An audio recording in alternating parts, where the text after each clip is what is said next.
Bueno, y estaba anunciado, ustedes saben, ante el mundo. El día primero iniciaría el diálogo entre la oposición y el gobierno interino de Venezuela, representado por la Asamblea Nacional. Por un lado, Dinora Figuera, presidenta de la Asamblea Nacional 2015, y Jorge Rodríguez, el actual presidente del Parlamento venezolano. Sin embargo, hubo retrasos. Ya tarde durante ese día, ambas comisiones emitieron un comunicado donde describieron lo único que aconteció durante esa fecha. Ese día hubo una conversación vía telefónica entre Dinora y Jorge Rodríguez y únicamente acordaron la agenda que se va a tratar para el inicio de ese diálogo, que de acuerdo a informaciones podría iniciar el jueves, este jueves. Es la información que se tiene, no confirmada, de que podría iniciar en esta semana y el jueves. Entonces, por lo menos se reveló la agenda que se va a tratar como parte del diálogo. Lo primero es la atención a los devastadores efectos de los dos terremotos allá en Venezuela. Y también se va a tratar lo que tiene que ver el fortalecimiento de la democracia y los derechos y garantías políticas de las personas exiliadas, de las personas que han sido despojadas de partidos políticos y demás. Entonces también ahí se reveló cómo están integradas las comisiones. Por ejemplo, por el gobierno, la comisión está encabezada por Jorge Rodríguez y sorprende que los dirigentes radicales del PSV queden fuera de ese diálogo. Me refiero a Diosdado, me refiero a Nicolásito, no forman parte de la comisión del gobierno interino de Venezuela. Jorge Rodríguez la encabeza, luego está Ana María San Juan, Jorge Arreaza, América Pérez, Génesis Garbet y Pedro Infantes. Entonces, del lado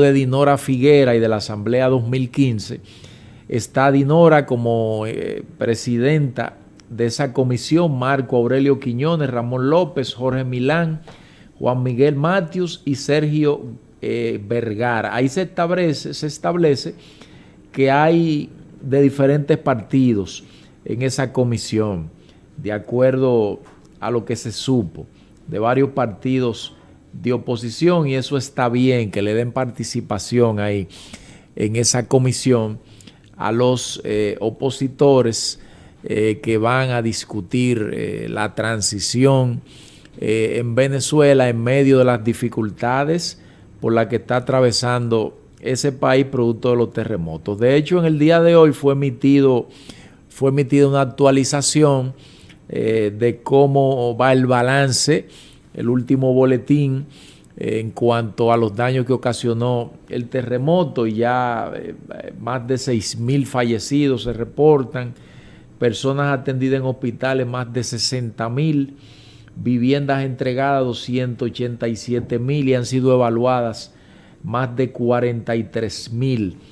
Quiere decir que se avanza a todo vapor para tratar de asistir a las familias que resultaron con pérdidas totales en medio de esa catástrofe humana, de ese fenómeno que afectó Venezuela. Y hablando de viviendas, el gobierno interino de Delcy se ha adelantado a demoler la obra, el residencial Hugo Chávez, que está en Playa Grande, La Guaira. Ustedes saben que han habido muchas denuncias de que ese proyecto tenía vicios de construcción, y ellos están llevando, aparte de que lo demolieron todo, lo que fueron, no quedó nada ahí en pie de ese residencial, y aparte de que lo están demoliendo ya totalmente, se están llevando los escombros, y hay muchos especialistas que establecen que eso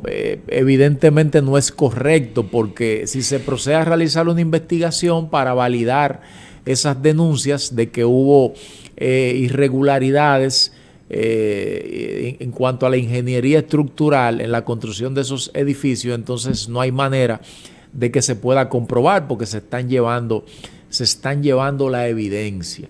Entonces, en el diálogo, ya como fueron revelados los nombres, ya todo el mundo sabe que no está incluida María Corina Machado. Ella en una entrevista se refirió a ese diálogo que no ha iniciado formalmente, pero que ya es una realidad y que muchos dicen que se ha adelantado a las fases anteriores, porque el tema de la transición democrática pertenece a la fase 3, pero la estabilización económica, el rescate, eso todavía no se ha producido en términos integrales allá en Venezuela. Entonces, María Corina no es parte de la comisión. Ella dice que estará vigilante y que dentro de esas discusiones debe hablarse del tema de los exiliados que están fuera de Venezuela para que le permitan libremente regresar, pero también soltar a todos los presos políticos. Y una propuesta muy interesante es que se integren a los ciudadanos en el diálogo, en las discusiones. Entiendo que eso es oportuno, ya que no pueden las decisiones en torno a la transición de Venezuela limitarse a escuchar a los políticos únicamente. Creo que a la gente también hay que darle participación para que se sientan parte de ese proceso de transición, e inclusive eso genera mucho más confianza en el proceso. Miren, en lo que tiene que ver con el seguimiento al conflicto entre Estados Unidos e Irán, bueno, Donald Trump ha hecho una seria amenaza a Irán. Dicen que ellos están compelidos o a llegar a un acuerdo rápido con Estados Unidos o a una rendición total. Trump ha dicho que el diálogo se iba a iniciar iniciando la semana, valga la redundancia. Irán lo negó y él calificó esa negación de Irán como un cinismo, porque eso está claramente planteado. Inclusive él ha dicho que ese diálogo lo propuso Irán y que él determinó que se paralizaran los ataques para dar espacio a esa conversación. Entonces él ha dicho que dos opciones tiene Irán: o hacen un acuerdo rápido, y Trump lo necesita ese acuerdo porque en varios meses hay elecciones de medio término en Estados Unidos, y no creo que en medio de este panorama de gasolina cara, de incertidumbre, de guerra, de petróleo caro, a Trump le favorezca en ese proceso. Así que seguimos en otro capítulo más de lo que es esta serie, que parece una serie de Netflix, de Trump, Estados Unidos e Irán, e Israel incluido. Miren, finalmente, ustedes saben que Alejandro Toledo en Perú está preso desde el 2023 por dos casos de corrupción.